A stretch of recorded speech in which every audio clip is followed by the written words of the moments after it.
Malaysia has a new king, and he's not your average monarch. At 65 years old, Ibrahim Iskandar has taken the throne as the King of Malaysia. He's a billionaire, a Harley-Davidson enthusiast, and one of the most colorful figures the nation has ever seen. With his love for luxury, an empire worth billions, and an Instagram account followed by millions, he has become both a royal and a celebrity. But who exactly is King Ibrahim? How did this biker billionaire become Malaysia's new ruler? And what does life look like for one of Asia's richest kings? Malaysia's monarchy is unique because it isn't hereditary like those in most other countries. Instead, it's elective. Every 5 years, 9 of Malaysia's 13 states, each with its own royal family, take turns choosing one of their rulers to become the nation's king, known as the Yang di Pertuan Agong. This means that the position rotates, giving each sultan a chance to rule. And now, it's Sultan Ibrahim Iskandar's turn. He was sworn in at the palace during a grand ceremony, surrounded by dignitaries, royalty, and emotional family members. His wife, the new queen, was visibly moved as tears welled in her eyes during the oath. King Ibrahim hails from Johor, Malaysia's second most populous state, with over 4 million residents. His royal family is one of the most powerful and affluent in Southeast Asia.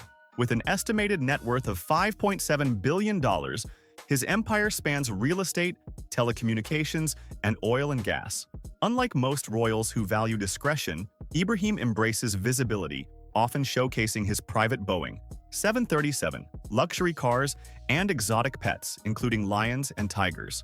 His path to the throne began long before the prestige and opulence. Sultan Ibrahim has governed Johor since 2010, succeeding his father, Sultan Iskandar Ismail, who ruled for nearly 30 years and once served as Malaysia's king in the 1980s. His mother, Josephine Ruby Trevorrow, is an English woman who divorced his father after 6 years. This combination of Malay and British heritage shaped Ibrahim's cosmopolitan mindset and open, modern worldview. Ibrahim received education both at home and abroad. He attended military school in the United States and later trained in Australia. He serves as the Commander-in-Chief of the Johor Military Forces, which, interestingly, is the only private army in Malaysia. This makes him the only sultan with his own armed forces. His military training and discipline are said to have shaped his leadership style: tough, decisive, but deeply loyal to his people. Queen Zareth Sophia, the king's wife, hails from the Perak royal family. Educated at Oxford University, she studied Chinese studies and met Ibrahim during her time there. The couple has 6 children, 5 sons and 1 daughter. Fluent in 5 languages, she writes columns, authors children's books, and serves as Vice-Chancellor of the University of Technology, Malaysia. Their eldest son, Crown Prince Ismail, has assumed his father's duties as ruler of Johor. A soldier, sportsman, and entrepreneur, he owns Johor Darul Tazim Football Club, Malaysia's leading soccer team. Trained at India's military academy, he also served in the Indian Army. A polo enthusiast, his car collection rivals his father's, each vehicle bearing the TMJ license plate. The king's only daughter, Amina, lives a quieter life. She studied art in Singapore and married Dutch model and soccer player Dennis Verbas. They have 2 children and often share glimpses of family life on social media. Amina also has a creative side. She launched a luxury skincare brand called The Royal Art of Beauty. Among the other children, each has carved a path of their own. One son became vice-chancellor of a Malaysian university, while another, Abdul Jalil, studied zoology and was involved in charitable work before his untimely death from liver cancer in 2015. The youngest sons, Abdul Rahman and Abu Bakr, followed their father's adventurous spirit and became professional race car drivers, representing Malaysia in international tournaments. King Ibrahim's public persona is one of charisma and confidence. On Instagram, where he has over 1 million followers, he posts everything from lavish car collections to moments with his family. His followers admire how he balances being a powerful monarch with being relatable. Despite his wealth, he often dines at local restaurants with his family and mingles with ordinary citizens. On TikTok, he shares behind-the-scenes clips of his life, showing a king who's as modern as he is traditional. His love for vehicles is legendary. Sultan Ibrahim owns over 300 luxury cars, from ultra-rare Bugattis to unique creations like a Flintstones-inspired wooden car. One of the most interesting items in his collection is a 1936 Mercedes, once owned by Adolf Hitler, gifted to the Sultan's great-grandfather decades ago. The king's fascination with transport doesn't stop there. He's also a certified pilot and, in a fun twist, holds the record as the first Malaysian ruler officially licensed to drive a train. He even took part in the country's book of records for this achievement.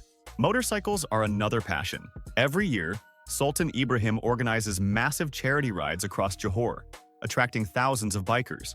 The goal is to promote tourism and raise funds for the needy.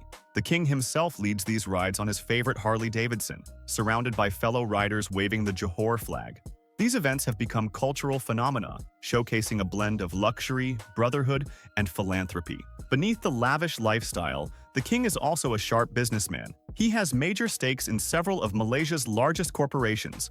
He owns a quarter of U-Mobile, one of the country's biggest telecom providers, and a 40% share in a major oil and gas company. His real estate portfolio is worth over $4 billion and includes the ambitious Forest City project, an artificial island development near Singapore that could eventually reach a value of $100 billion. The scale of his business empire makes him not just a royal figurehead, but one of the region's most influential economic players. However, his involvement in business hasn't been without controversy. Malaysia's constitution states that the king should not be actively engaged in commercial ventures, leading to questions about whether his business activities align with royal protocols. The topic of royal privilege has been debated before, especially during his father's reign. In the 1990s, Sultan Iskandar, Ibrahim's father, was accused of several criminal acts, including the alleged assault of a golf caddy. These scandals led to changes in Malaysia's constitution, allowing royal family members to be tried in court like ordinary citizens. King Ibrahim, however, has made efforts to modernize the monarchy's image. He promotes interfaith harmony and tolerance in a country where Muslims make up the majority, but where significant Chinese and Indian communities practice other religions. He has openly opposed hardline policies, such as enforcing strict Sharia laws or banning alcohol. The king has attended Christmas and Diwali celebrations, sending a strong message of unity and diversity. He believes moderation is the key to peace and has stated that his reign will focus on promoting national unity and fighting corruption. When asked about his goals as king, Ibrahim declared that he does not want to be a puppet ruler. He wants to use his time on the throne to make a difference, to lead Malaysia into a more prosperous, united future. His boldness, wealth, and charisma make him one of the most talked-about kings in modern history. From military drills to Harley rides, royal banquets to business summits, King Ibrahim Iskandar embodies a rare mix of tradition and modernity. He's a man who commands both respect and curiosity, a king who can meet world leaders in the morning and rev up a superbike in the evening. His story shows that even in an age of democracy and technology, monarchy can still capture the imagination when the ruler himself is larger than life. What do you think about Malaysia's biker billionaire king? His wealth may dazzle, his cars may roar, and his lifestyle may seem like a movie. But behind all that is a man trying to redefine what it means to be royal in the 21st century. If you enjoyed learning about him, be sure to like and subscribe for more fascinating stories from around the world.